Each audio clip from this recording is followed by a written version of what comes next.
जय सच्चिदानंद जी। पापा, हाँ जी। एक बार ना गुरु महाराज जी पंचम पातशाही जी ने भक्तों को कहा कि ना सारे ट्रैली में बैठ जाओ। अच्छा। और कोरे गांव जाना है। कोरे गांव। हाँ। अच्छा। पूरन धाम की वो सेवा चल रही थी। अच्छा। तो उन्होंने कहा कि फिर ना सारे वही वहाँ पे श्री प्रयाग धाम में। हाँ। अच्छा अच्छा। फिर वहाँ पे ना जैसे वो एक मतलब वहाँ कुछ एक ऐसी जमीन थी जहाँ पे कुछ अंगूर भी मतलब उगे हुए थे और अच्छा। मूंगफलियाँ भी। कुछ जगह पे मूंगफलियाँ थी, कुछ जगह पे अंगूर उगे हुए थे। अच्छा। और एक कमरे जैसी जगह छोड़ के ना बाकी उसके चारों तरफ मतलब 3-3 फुट गहरा खड्डा खोदना था और मिट्टी की तह लगानी थी जैसे। अच्छा। तो उन्होंने गुरु महाराज जी ने कहा कि सबको आज्ञा दी कि आप लोग वहाँ चलो कोरेगांव। अच्छा। अब रास्ता ऊबड़ खाबड़ था। जो सारे ट्रॉली में बैठ गए गुरु महाराज जी की आज्ञा पाके। तो जब जाने लगे तो रास्ता कहीं से इतनी ऊंचा कहीं से नीचा। वो लोग सोचने लगता है जब नीचे रहे एक ट्रॉली ना पलट जाए। लेकिन वो मतलब किसी तरह से जैसे भी खड्डे वड्डे में जाके ऊबड़ खाबड़ जगह से उधर पहुंच गए कोरेगांव। अच्छा। तो वहां गए। पहले 1 फुट गहरा तो बड़े आराम से हो गया। धूप बहुत तेज थी, बेचारे थक तो गए वहां तक जाते हुए। तो 1 फुट तक तो वो सही खोद गए।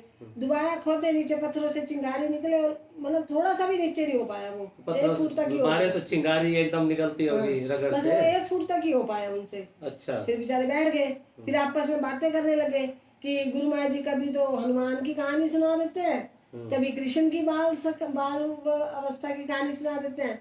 अब गुरु महाराज जी खुद तो वहां बैठे हैं आराम से ठंडी छाया में और हमें यहाँ भेज दिया।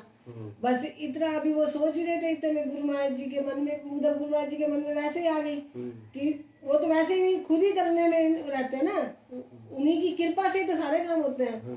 तो इतने में गुरु महाराज जी ने उधर कहा कि गाड़ी में शरबत रखो और प्रसाद रखो, हमें कोरे गांव जाना है। अच्छा। इधर ये लोग ये बातें कर रहे थे कि गुरु महाराज जी तो उधर आराम से ठंडी छाया में बैठे हैं। और अभी वो लोग बात खत्म ही कर रहे थे कि इतने में गुरु महाराज जी का हॉर्न बज गया गाड़ी का। अच्छा। तो गुरु महाराज जी कार वहाँ पे आई और सारे हैरान कि गुरु महाराज जी यहाँ कैसे आ गई इतनी गर्मी में। अच्छा। तो गुरु महाराज ने सबको शरबत का प्रसाद दिया और शरबत दी और प्रसाद भी दिया जैसे। तो फिर गुरु महाराज जी ने सारों को कहा, फिर वो कहा कि ये जो पहले जो इसमें अंगूर और ये मूंगफलियाँ उगाई हुई है ना, ये भी आप जैसे भक्तों ने ही उगाई है। क्या होता है कि ये सब भक्तों के ही काम है करने में। जैसे हनुमान जी अपना पराक्रम भूल गए थे, तो उनको जब उन्होंने याद दिलाया सबने, तो अपनी ताकत तो वो भूल चुके थे। तो जब लोगों ने उनको मतलब किसी ने याद दिलाया तो उनको अपना दोबारा से अपना पराक्रम याद आ गया कि मैं कुछ भी कर सकता हूँ। ऐसे ही तुम भक्तों को भी तुम कुछ भी कर सकते हो। उन्होंने फिर कृष्ण की बात से जैसे जैसे वो सोच रहे थे ना कि हमारे को ऐसे ऐसे करते हैं, अब खुद वहां बैठ गए। वही गुरु महाराज ने आके यहाँ इनको दोबारा से बताया। तो गुरु महाराज जी की होती है। फिर गुरु महाराज जी ने कहा कि अभी जो इसमें अंगूर बोए हुए ना वो तो है भी खट्टे। अच्छा। इसके जो जमीन के अंदर जो मूंगफलियां है ना, वो सारे जने एक एक मुट्ठी मूंगफलियां ले लो और वो खाओ। अच्छा। अब इतनी तपती धूप में मूंगफलियां वैसे भी गर्म होती है। कहते हैं इसकी गर्मी से तुम्हारे अंदर जो गर्मी पैदा होगी ना, उससे तो ये मिट्टी भी मोम हो जाएगी। अच्छा। भाई मोम की तरह फटाफट काम करोगे। तो कृपा काम करती है, भाला मार लो। सारी गुरु महाराज जी ने मतलब सारे भक्तों ने क्या किया, फिर सब देखा कि सारों के हाथों में मुट्ठियों में मूंगफलियां हो। फिर सबने मूंगफलियां खाई, उनके अंदर एक बहुत ही ताकत आ गई।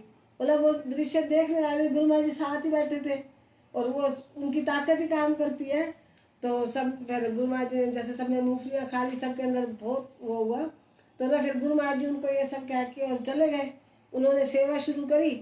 उन्होंने तो जैसे ही मारी वो मिट्टी से मोम से भी नरम हो गई, जैसे मोम जैसे बस एक भाला मारना होता है। गुरु महाराज जी ने सारे खड्डों में देखा ऐसे धीरे धीरे कि हर खड्डे में झांक के गए और बस उनकी कृपा थी। और फिर वो तो पता ही नहीं चला कब 3-3 फुट गहरे खड्डे हो गए, मिट्टी किस तरह ऊपर लग गई।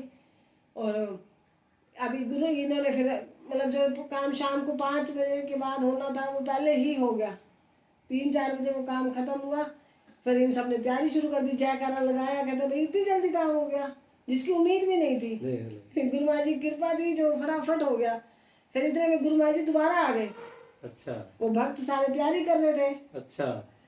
फिर उनको सबको प्रसाद दिया, प्रवचन सुनाए और देख लो मतलब गुरु महाराज जी की सबने जयकारे लगाए कि गुरु महाराज जी आपकी कृपा से ही ये सारे काम हो सकते हैं। कमाल। कृपा तो उन्हीं की थी, एक नाम करना होता है कि हाँ, भाई कि ये भगत मुंगलियों से करे। ताकत आई है कोई भगत करेंगे आपको कैसी लगी दिव्य श्री लीला जरूर बताना कमेंट में। जय सच्चिदानंद जी, फॉलो शेयर।